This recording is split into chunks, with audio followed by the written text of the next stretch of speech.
Hello friends, once again you all are welcome, and today we are going to start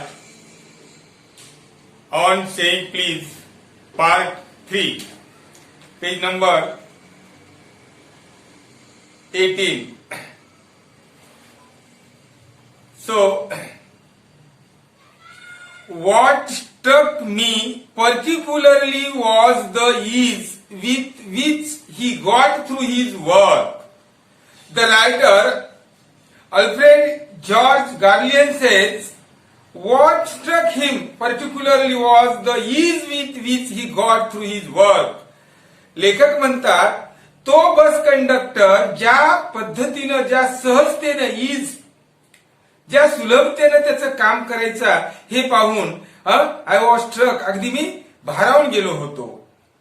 if bad manners are infectious so also are good manners. जेवढे म्हणजे गैरवर्तणूक जेवढे infectious आहे, संसर्गजन्य आहे, तेवढंच good manner सुद्धा, सद्वर्तन सुद्धा संसर्गजन्य आहे. If we encounter incivility, most of us are apt to become uncivil. आपल्यापैकी बरेच जण जेव्हा एखादी इन्सिव्हिलिटी म्हणजे एक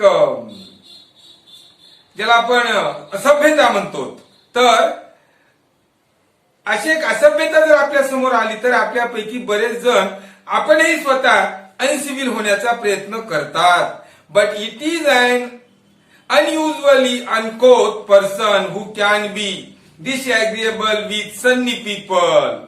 परंतु अशा सद्गुस्तांच्या सहवासामध्ये राहताना सुद्धा त्या सहवासाचा आपल्यावर काही परिणाम होऊ शकत नाही असा एखादा अनकॉथ म्हणजे इम्पोलाइट असा एखादा व्यक्ती सापडणं अशक्य आहे किंवा दुर्लभ आहे. It is with manners as with the weather. Means manners are as like weathers. म्हणजे शिष्टाचार हा सुद्धा हवामानासारखा आहे. Nothing clears up my spirits like a finely said Keats. Keats नावाचे एक थोर लेखक आहेत. ते काय म्हणतात, एखाद्या nothing clears up my spirits like a fine day. एखादा प्रफुल्लित करणारा दिवस माझं मन जेवढं ताजतवानं प्रफुल्लित करू शकतो तेवढं इतर काहीही करू शकत नाही. And a cheerful person descends on even the gloomiest of us with something of the dedication of a fine day. Dedication means blessing. तर जसं एखादा दिवस, सुंदर दिवस आपले विचार मन शुद्ध करू शकतो, तसं अ cheerful person descends on even the gloomiest of us with something of the dedication of a fine day. त्याचप्रमाणे प्रसन्न असणारा एखादा व्यक्ती एखाद्या उदास व्यक्तीला सुद्धा त्या सुंदर दिवसा इतकं प्रसन्न करू शकतो. And so it was always fine weather on the polite conductor bus. आणि म्हणून त्या विनम्र अशा बस वाहक तो जो कंडक्टर होता त्याच्या बसमध्ये सुद्धा ते वातावरण नेहमी प्रसन्न असायचं. And his own civility, आणि त्याची स्वतःची सभ्यता, his conciliatory address, त्याचे सलोख्याचे वर्तन, and good humored bearing, आणि त्याच्याकडे असणारे जे काही म्हणजे खेळकर वृत्ती, infected his passengers, म्हणजे त्या कंडक्टरकडे असणारी सभ्यता, सलोख्याचे वर्तन आणि खेळाडू वृत्ती या सर्व गोष्टीमुळे त्याच्या प्रवासामध्ये सुद्धा प्रसन्नतेचं वातावरण पसरत असे. Enlightening their spirits, he lightened his own task. प्रवाशांचे मन हलके करत असताना तो त्याचे स्वतःचे काम सुद्धा हलके करत होता. His gaiety was not a wasteful luxury. Gaiety means happiness, आनंदीपणा. त्याची जी प्रसन्नता होती, it was not a wasteful luxury. ते व्यर्थ नव्हतं, but it was sound investment. ती एक मोलाची गुंतवणूक होती. Next paragraph. I have missed him from my bus route of late. आजकाल तो मला माझ्या नेहमीच्या बसमध्ये दिसत नाही. बट आय होप, पण मला आशा आहे, that only means that he has carried his sunshine on to another road. तो त्याचा जो प्रसन्नतेचा सूर्यप्रकाश नक्कीच इतर कोणत्या न कोणत्या तरी रस्त्यावर पसरवित असेल. हल्ली तो मला भेटत नाही. It can not be too widely diffused in a rather drab world. Drab world म्हणजे अशा या नीरस जगामध्ये असा हा प्रसन्नता, हे सनशाईन पसरविणं तितकं सोपं नाही. डिफ्यूज मीन्स स्प्रेड, पसरविणे. It can not be too widely diffused in a rather drab world. And I make no apologise for writing panegyric on an unknown bus conductor. So writer says, I cannot be too wide, sorry, and I make no apologize. कशा? मला काही खेद वाटणार नाही. म्हणजे मला वाईट वाटणार नाही. कशाबद्दल? For writing panegyric. Panegyric means a speech or piece of writing to praise someone highly in Marathi, स्तुतीपर भाषा. आणि म्हणून अशा या अनामिक अज्ञात बसवाहकावर स्तुतीपर भाषण लिहिण्यास मला अतिशय काही कुठलाही खेद वाटणार नाही. If Wordsworth could gather lessons of wisdom from the poor leech gatherers on the lonely moor.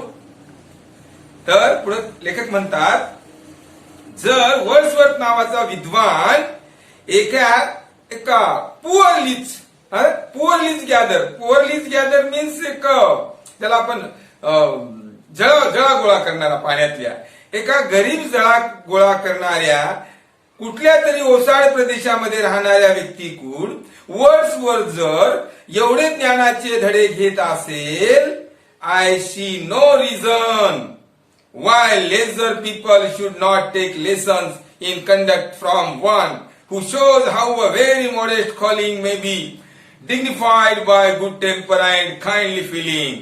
वर्षभर एखाद्या जळवा गोळा करणाऱ्या गरीब व्यक्तीकडून असं काही ज्ञान घेत असेल तर मला काय म्हणायचंय, लेखक म्हणतात की काही सद्गुरुस्थांनी केलेलं मौलिक कामगिरी, त्यांचं सहकार्य, त्यांचं प्रसन्न लोकांना करण्याची मनोवृत्ती, यातून इतर लोकांनी धडा घ्यायला काहीच हरकत नाही असं लेखक म्हणतात. Next paragraph. It is a matter of general agreement that the war has had a chilling effect upon those little everyday civilities of behavior that sweeten the general air. हे मी मान्य करतो की दररोजच्या ज्या काही शिष्टाचाराच्या लहानसहान गोष्टी ज्या आहेत त्या युद्धामुळे प्रभावी झालेल्या आहेत, हे सर्वांना माहित आहे. We must get those civilities back if we are to make life kindly and tolerable for each other. जर आपल्याला सर्वांना इतरांशी एकमेकाशी सौजन्याने वागायचं असेल, त्या सर्व सभ्यता we have to back if we are to make life and tolerable for each other. तर त्या सर्व सभ्यता आपल्याला परत आणाव्या लागतील जर आपल्याला सर्वांसोबत सौजन्याने वागायचं असेल तर. We can not get them back by invoking the law.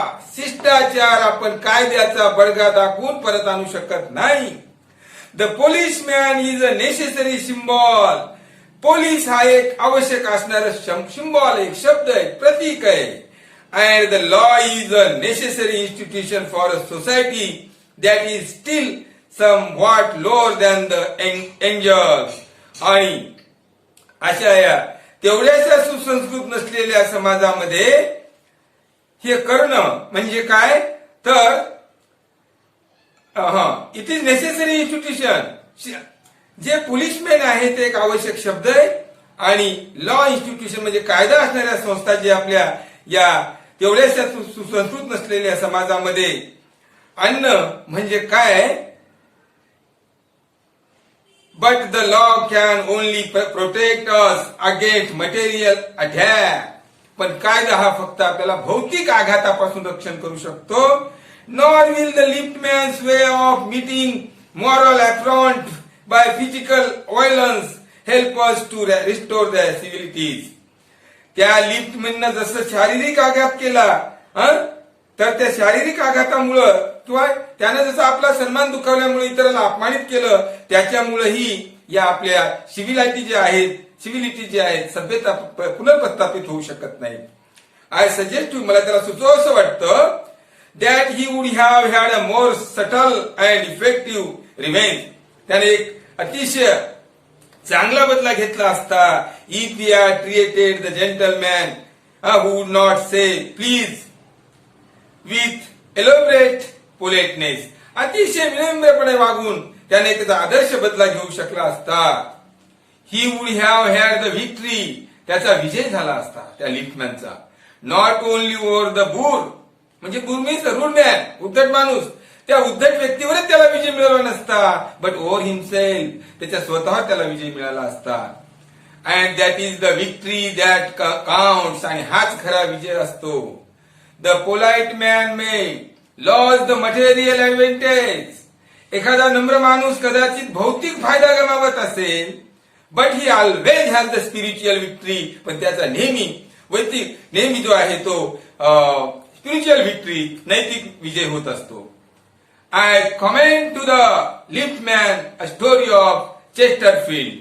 तर मला त्या लिफ्टमॅनला चेस्टरफील्ड या विद्वानाची एक उदाहरण द्यावंसं वाटतं, सांगावंसं वाटतं.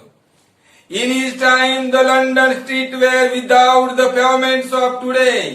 त्या काळामध्ये चेस्टरफील्डच्या काळामध्ये आजकाल सारखे बांधीव असे फुटपाथ नव्हते इंग्लंडमध्ये.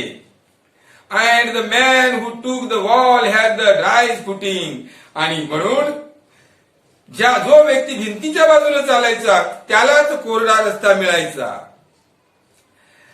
I never give the wall to a scoundrel, said a man who met Chesterfield one day in the street. आणि एके दिवशी चेस्टरफील्ड जात असताना एक व्यक्ती त्या रस्त्यावर भेटला. तो भिंतीच्या बाजूने जात होता. तेव्हा तो व्यक्ती चेस्टरफील्डला म्हणाला की I never give the wall to scoundrel. Scoundrel म्हणजे विकेड मॅन.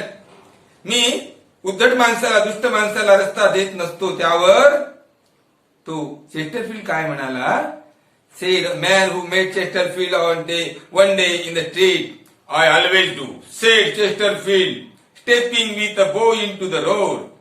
आणि आपली मान खाली झुकून रस्त्यावर जात असताना जाऊन बाजूला झाला तो चेस्टरफील्ड आणि म्हणाला आय ऑलवेज डू. तो व्यक्ती म्हणाला मी दुष्ट व्यक्तीला रस्ता देत नाही. पण चेस्टरफील्ड काय म्हणाले, मी नेहमीच देतो. कोण दुष्ट ठरलं, तो समोरचा व्यक्ती. I hope the little man the liftman will agree that his revenge was much more sweet than if he had flung the fellow into the mud. मला वाटतं की त्या लिफ्टमॅनच्या लक्षात आला असेल की चेस्टरफील्डने जो आदर्श बदला घेतला होता उत्तर देऊन तो म्हणजे त्या समोरच्या व्यक्तीला चिखलात फेकून दिल्यापेक्षाही काही कमी नव्हता. This lesson is written by Alfred George Garnier and this is the last part of our lesson. Now, soon you will get the notes of questions and answers on our classroom. Okay? We shall stop here. Have a nice day. Bye bye. See you again.